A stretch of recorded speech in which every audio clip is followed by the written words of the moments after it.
Here is the text repeated as requested. Arid landscape stretches as far as your eyes can see. There's no water, no trees, no shade, only dust and rocks. Now imagine being in that scenario, day after day, not knowing where your next meal will come from. It was in this desperate situation that the people of Israel found themselves after leaving Egypt. They were hungry, without provisions, and began to murmur. How would they survive in that desolate land? Then, in the midst of despair, a divine promise. God said to Moses, "I will rain down bread from heaven for you." The next day, when they woke up, the Israelites saw something incredible. The ground, previously covered only in sand and stones, was now filled with a mysterious substance like fine flakes. As they got closer, they realized it was something edible. But what was it? The Israelites asked one another, "Man, who?" which in Hebrew means "what is this?" And thus the name manna was born. This food had a sweet taste, similar to honey, and a fine texture, like frost. But the most impressive thing was not its appearance or taste, but its origin. It was a direct gift from heaven, sent by God every day for 40 years. Each morning, the people would leave their tents and gather the manna, but there was a rule. They could only collect enough for one day. If they tried to store more, it would spoil and breed worms, except on the eve of the Sabbath, when they could gather double, and the manna would miraculously remain fresh for the day of rest. This heavenly bread was not just a source of physical nourishment, it was a constant reminder of God's presence and provision.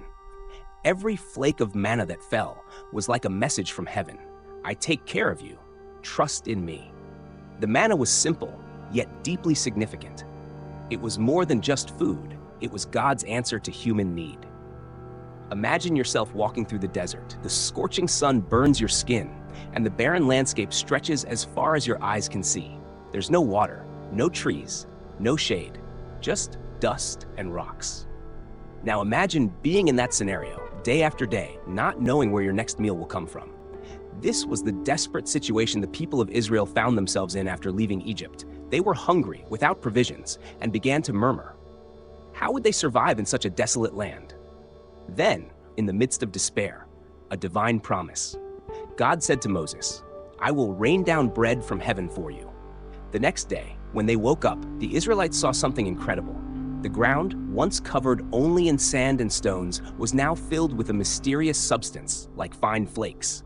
As they approached, they realized it was something edible. But what was it? The Israelites asked each other, "Man, who?" which in Hebrew means "what is this?" And thus the name manna was born. This food had a sweet taste like honey and a delicate texture, similar to frost. But the most remarkable thing wasn't its appearance or flavor. It was its origin. A direct gift from heaven, sent by God every day for 40 years. Each morning, the people would leave their tents and gather the manna, but there was a rule. They could only collect enough for one day. If they tried to store more, it would spoil and breed worms, except on the eve of the Sabbath, when they could gather double, and the manna would miraculously remain fresh for the day of rest. This heavenly bread was not just a source of physical nourishment, it was a constant reminder of God's presence and provision. Each flake of manna that fell was like a message from heaven. I care for you. Trust in me. The manna was simple, yet profoundly meaningful. It was more than just food. It was God's divine answer to human need. Imagine waking up at dawn in the middle of the desert, with the sky still tinted orange by the rising sun. The air is crisp, and a profound silence surrounds everything. As you step out of your tent, something surprising catches your attention. The ground, which the night before was only sand and rocks, is now covered by a fine, glistening layer of something never seen before. This something is manna. In the Bible, manna is described as small flakes or fine grains, similar to the frost that covers the earth in the early morning. When the Israelites saw it for the first time, they were puzzled. They had never seen anything like it and immediately asked, "Man, who? What is this?" It was so new and mysterious that the very name manna was born from this question. But what else do we know about manna? Its description goes beyond just its appearance. When the people gathered the flakes, they discovered that manna had a sweet taste, like honey. Imagine a food you can collect straight from the ground, already ready to eat, with a pleasant, smooth flavor reminiscent of honey dripping from a hive. It was as if the sweetness of this heavenly bread was a constant reminder of God's goodness and generosity. Manna was also versatile. People could grind it, cook it, or make it into cakes. In an almost miraculous way, it met daily sustenance needs without requiring much preparation. It was a simple food, but laden with symbolism. For those who consumed it, it was more than just satisfying hunger. It was a spiritual experience, a direct connection with divine providence.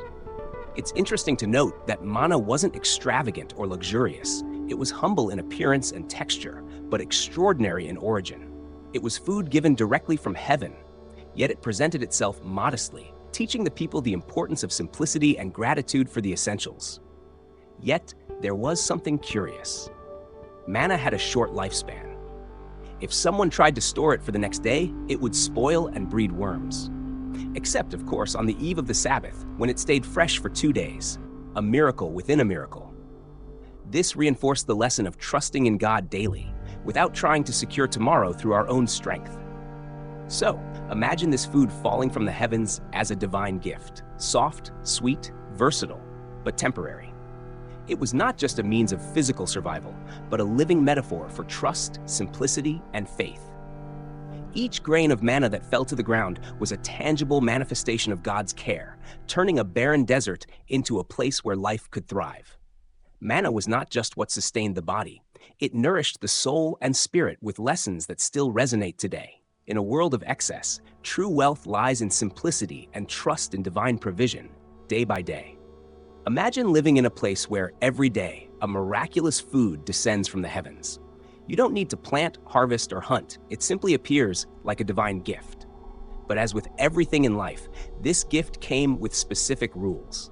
And these rules, more than just practical guidelines, carried deep spiritual meaning. In the desert, the people of Israel received detailed instructions from God on how they should collect the manna. It wasn't just a matter of going out and grabbing as much as they wanted. There was a precise order, a rhythm that required discipline and trust. First, God instructed that each person should gather a specific amount, an omer per person, enough for 1 day. No more, no less.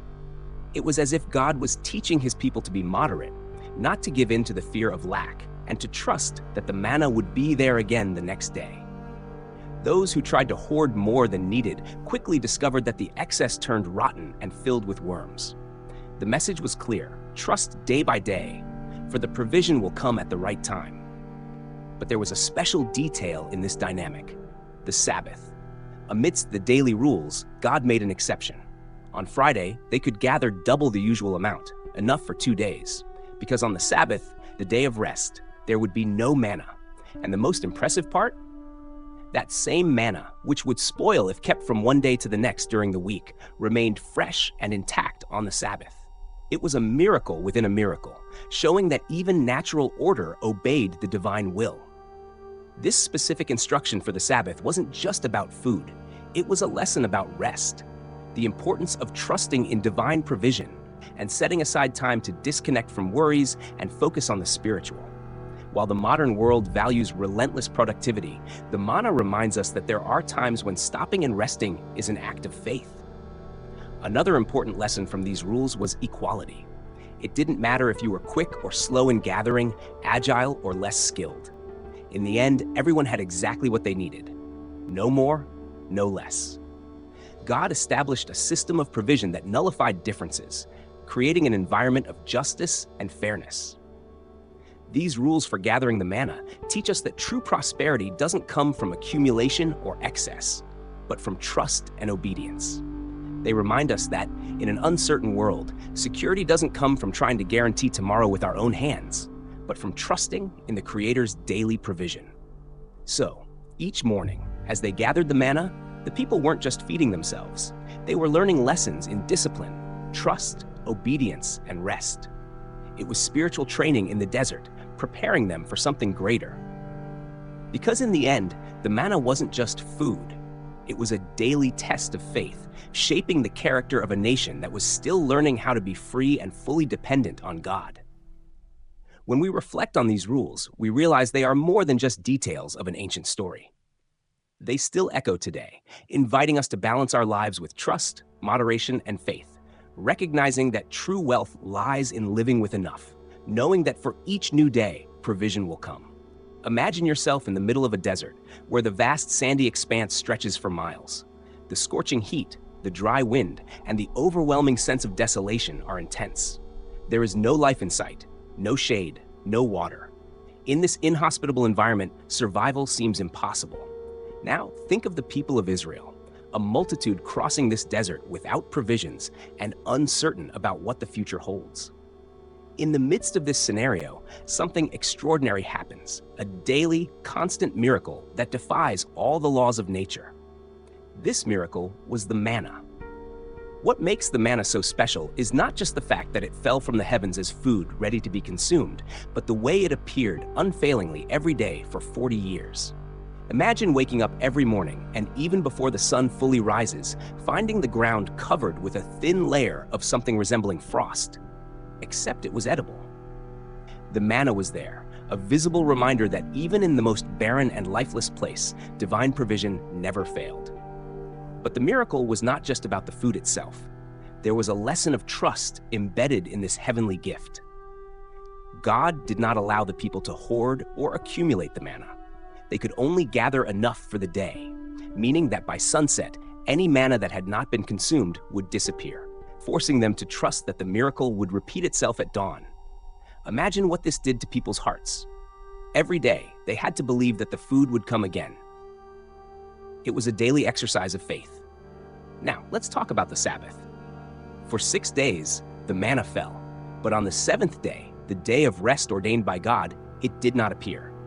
Instead, on Friday, the people would gather double, and miraculously, that manna did not spoil, but remained fresh for the Sabbath. This was not just a miracle, it was a declaration. It was as if God was saying, "Trust in me. Even in rest, I am enough." This cycle of daily provision shaped the mindset of a people who had once lived as slaves in Egypt. Slaves rely on their masters for every meal, for every basic need. Now, free in the desert, the Israelites had to learn to depend on God, not as slaves, but as beloved children. And this lesson was taught practically every day through the manna. The miracle of the manna was not just about physically sustaining the people in the desert. It was about teaching their hearts to trust, day after day, in God's goodness and faithfulness. It was a lesson that even when everything around them seemed barren and hopeless, God was able to bring forth life and provision from where it was least expected. So, when we think of the manna, don't just picture food falling from the sky. Think of it as a message that God sent daily to his people. I am with you. Even in the desert, even in the driest and hardest places, I am able to provide. Don't rely on your strength, on what you can accumulate. Trust in me, for my provision never fails. This lesson echoes even today. In our own deserts, in our own journeys of uncertainty, the manna reminds us that wherever we are, there is a God who cares for us, who provides exactly what we need at the right time. It teaches us that the miracle of daily life lies in the trust that no matter what tomorrow brings, divine provision will be there, as faithful as the sunrise, every single day. Imagine for a moment that you live in the desert, waking up every day not knowing what you will eat. There are no supermarkets, no crops, not even water around you. Your only hope is a miracle, something that transcends the natural and connects you directly to the divine. Now, think about the manna. More than just simple food, it carried a powerful spiritual message for those who received it daily. Manna was undoubtedly a physical gift, something that satisfied the hunger of the body. But beyond that, it was a living symbol of an essential spiritual lesson: daily dependence on God. Every flake that fell from the heavens was a reminder that true sustenance doesn't come solely from what we can produce or accumulate, but from trusting day by day in divine provision. In the desert, the people of Israel were being spiritually trained to understand a fundamental truth. God didn't just want to feed them, he wanted them to learn how to live in complete dependence on his word and will. When the Israelites woke up in the morning and saw the ground covered in manna, it was as if God was saying, "I am enough. I care for you, and what you truly need to live comes from me." This symbolism is later confirmed in the biblical narrative when Jesus, in the New Testament, says, "I am the bread of life." He was directly connecting manna, to the concept that true spiritual sustenance comes from a living relationship with God. Just as manna came down from heaven each day, Jesus presents himself as the one who descends from heaven to satisfy not just the hunger of the body, but the hunger of the soul. It's a direct link between the miracle in the desert and the deeper spiritual meaning of divine provision. Manna also teaches us something valuable about provision for the present. It could not be stored for the next day, except on the Sabbath. This means the people had to trust in God every day without worrying about tomorrow. In a world like ours, where anxiety for the future and the accumulation of resources seem to be the norm, manna challenges us to live in the present, to believe that today, what we need will be provided. That trust is an expression of pure faith. Moreover, manna teaches about the balance between work and rest. God provided the manna in a way that included the principle of rest. For 6 days, the people gathered manna, but on the seventh day, they rested. This rhythm established the importance not only of trusting in God, but also of obeying the sacred rhythm of rest, recognizing that true provision does not depend on our continuous effort, but on divine grace and goodness. Manna was not just about survival. It was a daily spiritual experience where the people learned in practice that life is sustained by a relationship with God. Just as manna fell from the heavens to feed them physically, they needed, day by day, to seek God's presence to feed them spiritually. It was training for them to understand that the true bread that sustains life is the constant presence of God in their lives. When we reflect on manna today, we realize it is a powerful metaphor for our own spiritual lives. In a world so full of uncertainties, where we are tempted to trust only in what we can see, touch, and accumulate, manna challenges us to return to the basics, trusting that every day divine provision will be there. It teaches us that real security does not lie in our material resources, but in a living faith that is renewed daily. So the next time you think about manna, don't see it merely as food from the past. See it as a living lesson, an invitation to depend on God in every area of your life. Because in the end, what truly sustains our journeys, whether in the desert or in abundance, is not what we accumulate, but the trust in a God who never fails to provide what we need, both for the body and for the soul. Imagine for a moment that you're sitting on a hillside, surrounded by hundreds, perhaps thousands of people. In the distance, the murmuring of voices fades as Jesus begins to speak. He's already performed miracles, healed the sick, but now his words touch on something deep, something that echoes back to the days of your ancestors in the desert: manna. You listen as he says, "I am the bread of life. Whoever comes to me will never go hungry." These words resonate with an ancient story that the listeners undoubtedly knew well. The manna, that miraculous food sent by God to their ancestors, now takes on a new meaning. But what was Jesus saying? He was drawing a direct parallel between the manna that fell from heaven to physically sustain the people and himself as the one who came from heaven to spiritually sustain humanity. In the desert, manna was a daily necessity. No matter how much the people ate, the next day they would need more. In the same way, Jesus was saying that he is the source of constant spiritual nourishment. The difference? While manna sustained the body temporarily, Jesus promises something deeper, a satisfaction that never ends, a life that transcends physical needs and touches the essence of the human soul. When Jesus mentions manna, he isn't just recalling an ancient miracle, he's revealing a greater truth. Just as the people had to go out daily to gather manna, today we are invited to come to him daily to receive spiritual sustenance. Life isn't just about what we eat or drink, but about finding in Jesus the source of life that fills the soul. Another fascinating connection happens during the Last Supper. Jesus takes the bread, breaks it, and gives it to his disciples, saying, "This is my body, which is given for you." This act symbolizes the complete offering of himself to nourish the world in a way that manna only foreshadowed. The bread he offers isn't just physical. It's a representation of his own life, given as a sacrifice, so that all may have access to true, eternal life. The Apostle Paul also refers to this concept in his letters, when he talks about feeding on Christ and how our spiritual life depends on this living and continuous connection with him. In other words, while manna served as a prototype, a shadow of divine provision, Jesus is the ultimate fulfillment of that promise. Manna was limited by time and space. It fed the body for a day, and the need returned the next day. But in Christ, there is a promise of sustenance that goes beyond the physical. He's not just talking about bread, he's talking about a deep, eternal communion with God, where our spiritual hunger and thirst are completely satisfied. Moreover, Jesus challenges those listening to see beyond the physical miracle. Many in that crowd sought a sign, a new manna to prove that he was sent by God, but he invites them to something greater, not just to seek temporary miracles, but to embrace the spiritual reality that he is the true bread from heaven. When we connect manna to the figure of Christ in the New Testament, we realize that the entire journey in the desert was pointing to something greater. The daily bread in the desert was a reflection of humanity's need for something that transcends the physical. Just as manna descended daily, Christ descended from heaven to give us a life that doesn't rely on what we see or touch, but on a faith that is renewed each day. So what does manna really mean for us today? It is a reminder that in our own journeys, no matter how barren they may be, there is sustenance that goes beyond our physical needs. That sustenance is found in Christ, the one who came to be the living bread, who nourishes, fills, and gives life to all who believe in him.